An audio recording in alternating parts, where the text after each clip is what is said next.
Évangile selon saint Luc, chapitres 8 et 9. Bonjour chers amis, c'est Christophe. Je suis heureux de vous retrouver sur Avec Marie, la grande famille qui vous aide à prier. Abonnez-vous dès maintenant et cliquez sur la cloche pour être sûr de recevoir les nouvelles prières. Je vous souhaite une très bonne et sainte écoute de la parole de Dieu avec l'Évangile selon saint Luc et je vous invite à confier au long de cette vidéo vos intentions de prière en commentaire, à citer les versets bibliques qui vous rejoignent plus personnellement, aussi à confier les autres priants dans une belle amitié fraternelle. Amen. Au nom du Père et du Fils et du Saint-Esprit. Amen. Évangile de Jésus-Christ selon saint Luc. Chapitre 8. Ensuite, il arriva que Jésus, passant à travers villes et villages, proclamait et annonçait la bonne nouvelle du règne de Dieu. Les 12 l'accompagnaient, ainsi que des femmes qui avaient été guéries de maladies et d'esprits mauvais. Marie, appelée Madeleine, de laquelle étaient sortis 7 démons. Jeanne, femme de Cousa, intendant d'Hérode. Suzanne et beaucoup d'autres qui les servaient en prenant sur leurs ressources. Comme une grande foule se rassemblait et que de chaque ville on venait vers Jésus, il dit dans une parabole. Le semeur sortit pour semer la semence, et, comme il semait, il en tomba au bord du chemin. Les passants la piétinèrent, et les oiseaux du ciel mangèrent tout. Il en tomba aussi dans les pierres, elle poussa et elle sécha, parce qu'elle n'avait pas d'humidité. Il en tomba aussi au milieu des ronces, et les ronces, en poussant avec elle, l'étouffèrent. Il en tomba enfin dans la bonne terre, elle poussa et elle donna du fruit au centuple. Disant cela, il éleva la voix. Celui qui a des oreilles pour entendre, qu'il entende. Ses disciples lui demandaient ce que signifiait cette parabole. Il leur déclara. À vous, il est donné de connaître les mystères du royaume de Dieu, mais les autres n'ont que les paraboles. Ainsi, comme il est écrit, ils regardent sans regarder, ils entendent sans comprendre. Voici ce que signifie la parabole. La semence, c'est la parole de Dieu. Il y a ceux qui sont au bord du chemin, ceux-là ont entendu. Puis le diable survient et il enlève de leur cœur la parole pour les empêcher de croire et d'être sauvés. Il y a ceux qui sont dans les pierres. Lorsqu'ils entendent, ils accueillent la parole avec joie, mais ils n'ont pas de racines, ils croient pour un moment, et au moment de l'épreuve, ils abandonnent. Ce qui est tombé dans les ronces, ce sont les gens qui ont entendu, mais qui sont étouffés, chemin faisant, par les soucis, la richesse et les plaisirs de la vie, et ne parviennent pas à maturité. Et ce qui est tombé dans la bonne terre, ce sont les gens qui ont entendu la parole dans un cœur bon et généreux, qui la retiennent et portent du fruit par leur persévérance. Personne, après avoir allumé une lampe, ne la couvre d'un vase ou ne la met sous le lit. On la met sur le lampadaire pour que ceux qui entrent voient la lumière. Car rien n'est caché qui ne doive paraître au grand jour. Rien n'est secret qui ne doive être connu et venir au grand jour. Faites attention à la manière dont vous écoutez, car à celui qui a, on donnera, et à celui qui n'a pas, même ce qu'il croit avoir sera enlevé. La mère et les frères de Jésus vinrent le trouver, mais ils ne pouvaient pas arriver jusqu'à lui à cause de la foule. On le lui fit savoir. Ta mère et tes frères sont là dehors, qui veulent te voir. Il leur répondit, ma mère et mes frères sont ceux qui écoutent la parole de Dieu et la mettent en pratique. Un jour, Jésus monta dans une barque avec ses disciples et il leur dit, passons sur l'autre rive du lac. Et ils gagnèrent le large. Pendant qu'ils naviguaient, Jésus s'endormit. Une tempête s'abattit sur le lac, ils étaient submergés et en grand péril. Les disciples s'approchèrent et le réveillèrent en disant « Maître, Maître, nous sommes perdus !» Et lui, se réveillant, menaça le vent et les flots agités. Ils s'apaisèrent et le calme se fit. Alors Jésus leur dit « Où est votre foi ?» Remplis de crainte, ils furent saisis d'étonnement et se disaient entre eux Qui est-il donc celui-ci pour qu'il commande même au vent et aux flots et que ceux-ci lui obéissent ?» Ils abordèrent au pays des Géraséniens, qui est en face de la Galilée. Comme Jésus descendait à terre, un homme de la ville, qui était possédé par des démons, vint à sa rencontre. Depuis assez longtemps, il ne mettait pas de vêtements et n'habitait pas dans une maison, mais dans les tombeaux. Voyant Jésus, il poussa des cris, tomba à ses pieds et dit d'une voix forte : « Que me veux-tu, Jésus, fils du Dieu Très-Haut ? Je t'en prie, ne me tourmente pas. » En effet, Jésus commandait à l'esprit impur de sortir de cet homme, car l'esprit s'était emparé de lui bien des fois. On le gardait alors lié par des chaînes, avec des entraves aux pieds, mais il rompait ses liens et le démon l'entraînait vers les endroits déserts. Jésus lui demanda : « Quel est ton nom ?» Il répondit : « Légion. » En effet, beaucoup de démons étaient entrés en lui, et ces démons suppliaient Jésus de ne pas leur ordonner de s'en aller dans l'abîme. Or, il y avait là un troupeau de porcs assez important qui cherchait sa nourriture sur la colline. Les démons supplièrent Jésus de leur permettre d'entrer dans ces porcs, et il le leur permit. Ils sortirent de l'homme et ils entrèrent dans les porcs. Du haut de la falaise, le troupeau se précipita dans le lac et s'y noya. Voyant ce qui s'était passé, les gardiens du troupeau prirent la fuite. Ils annoncèrent la nouvelle dans la ville et dans la campagne, et les gens sortirent pour voir ce qui s'était passé. Arrivés auprès de Jésus, ils trouvèrent l'homme que les démons avaient quitté. Il était assis, habillé et revenu à la raison aux pieds de Jésus. Et ils furent saisis de crainte. Ceux qui avaient vu leur rapportèrent comment le possédé avait été sauvé. Alors toute la population du territoire des Géraséniens demanda à Jésus de partir de chez eux, parce qu'ils étaient en proie à une grande crainte. Jésus remonta dans la barque et s'en retourna.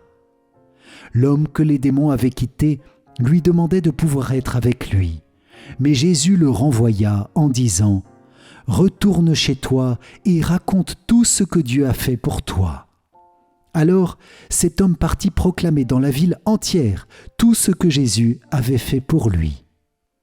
Quand Jésus revint en Galilée, il fut accueilli par la foule, car tous l'attendaient. Et voici qu'arriva un homme du nom de Jaïr. C'était le chef de la synagogue. Tombant aux pieds de Jésus, il le suppliait de venir dans sa maison, parce qu'il avait une fille unique d'environ 12 ans qui se mourait. Et tandis que Jésus s'y rendait, les foules le pressaient au point de l'étouffer. Or, une femme qui avait des pertes de sang depuis 12 ans et qui avait dépensé tous ses biens chez les médecins sans que personne n'ait pu la guérir, s'approcha de lui par derrière et toucha la frange de son vêtement. À l'instant même, sa perte de sang s'arrêta. Mais Jésus dit : « Qui m'a touché ?» Comme ils s'en défendaient tous, Pierre lui dit : « Maître, les foules te bousculent et t'écrasent. » Mais Jésus reprit : « Quelqu'un m'a touché, car j'ai reconnu qu'une force était sortie de moi. » La femme, se voyant découverte, vint toute tremblante se jeter à ses pieds. Elle raconta devant tout le peuple pourquoi elle l'avait touché et comment elle avait été guérie à l'instant même. Jésus lui dit : « Ma fille, ta foi t'a sauvée, va en paix. » Comme il parlait encore, quelqu'un arrive de la maison de Jaïr, le chef de synagogue, pour dire à celui-ci : « Ta fille est morte, ne dérange plus le maître. » Jésus, qui avait entendu, lui déclara : « Ne crains pas, crois seulement, et elle sera sauvée. » En arrivant à la maison, il ne laissa personne entrer avec lui, sauf Pierre, Jean et Jacques, ainsi que le père de l'enfant et sa mère. Tous la pleuraient en se frappant la poitrine. Mais Jésus dit : « Ne pleurez pas, elle n'est pas morte, elle dort. » Mais on se moquait de lui, sachant qu'elle venait de mourir. Alors il lui saisit la main et dit d'une voix forte : « Mon enfant, éveille-toi. » L'esprit lui revint, et à l'instant même, elle se leva. Alors Jésus ordonna de lui donner à manger. Ses parents furent frappés de stupeur. Quant à Jésus, il leur commanda de ne rien dire à personne de ce qui était arrivé. Chapitre 9. Jésus rassembla les 12. Il leur donna pouvoir et autorité sur tous les démons et de même pour faire des guérisons. Il les envoya proclamer le règne de Dieu et guérir les malades. Il leur dit : ne prenez rien pour la route, ni bâton, ni sac, ni pain, ni argent. N'ayez pas chacun une tunique de rechange.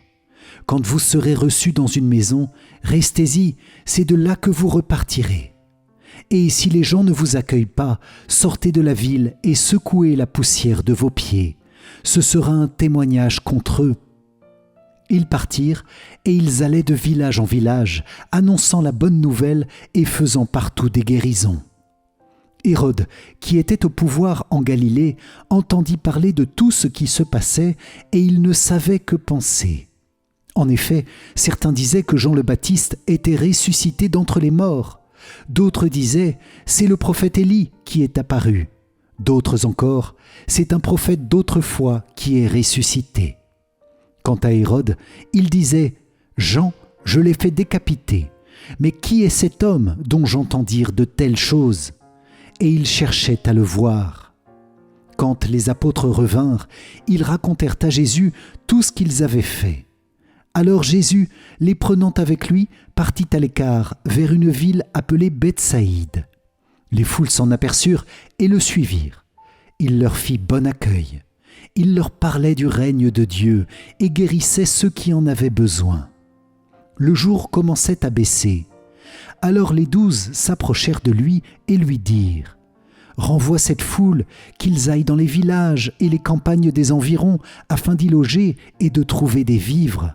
Ici, nous sommes dans un endroit désert. » Mais il leur dit : « Donnez-leur vous-même à manger. » Ils répondirent : « Nous n'avons pas plus de 5 pains et 2 poissons, à moins peut-être d'aller nous-mêmes acheter de la nourriture pour tout ce peuple. » Il y avait environ 5000 hommes. Jésus dit à ses disciples : « Faites-les asseoir par groupe de 50 environ. » Ils exécutèrent cette demande et firent asseoir tout le monde. Jésus prit les 5 pains et les 2 poissons, et, levant les yeux au ciel, il prononça la bénédiction sur eux, les rompit et les donna à ses disciples pour qu'ils les distribuent à la foule. Ils mangèrent et ils furent tous rassasiés. Puis on ramassa les morceaux qui leur restaient, cela faisait 12 paniers. En ce jour-là, Jésus était en prière à l'écart. Comme ses disciples étaient là, il les interrogea. Au dire des foules, « Qui suis-je » Ils répondirent, « Jean le Baptiste », mais pour d'autres, « Élie », et pour d'autres, un prophète d'autrefois qui serait ressuscité. Jésus leur demanda, « Et vous, que dites-vous ? Pour vous, qui suis-je » Alors Pierre prit la parole et dit, « Le Christ, le Messie de Dieu. » Mais Jésus, avec autorité, leur défendit vivement de le dire à personne et déclara : « Il faut que le Fils de l'homme souffre beaucoup, qu'il soit rejeté par les anciens, les grands prêtres et les scribes, qu'il soit tué et que le 3e jour, il ressuscite. » Il leur disait à tous : « Celui qui veut marcher à ma suite, qu'il renonce à lui-même, qu'il prenne sa croix chaque jour et qu'il me suive. Car celui qui veut sauver sa vie la perdra, mais celui qui perdra sa vie à cause de moi la sauvera. Quel avantage un homme aura-t-il à gagner le monde entier s'il se perd ou se ruine lui-même ? Celui qui a honte de moi et de mes paroles, le Fils de l'homme aura honte de lui quand il viendra dans la gloire, la sienne, celle du Père et des saints anges. Je vous le dis en vérité, parmi ceux qui sont ici présents, certains ne connaîtront pas la mort avant d'avoir vu le règne de Dieu. » Environ 8 jours après avoir prononcé ces paroles, Jésus prit avec lui Pierre, Jean et Jacques, et il gravit la montagne pour prier. Pendant qu'il priait, l'aspect de son visage devint autre, et son vêtement devint d'une blancheur éblouissante. Voici que 2 hommes s'entretenaient avec lui. C'étaient Moïse et Élie apparus dans la gloire. Ils parlaient de son départ qui allait s'accomplir à Jérusalem. Pierre et ses compagnons étaient accablés de sommeil. Mais, restant éveillés, ils virent la gloire de Jésus et les 2 hommes à ses côtés. Ces derniers s'éloignaient de lui quand Pierre dit à Jésus : « Maître, il est bon que nous soyons ici.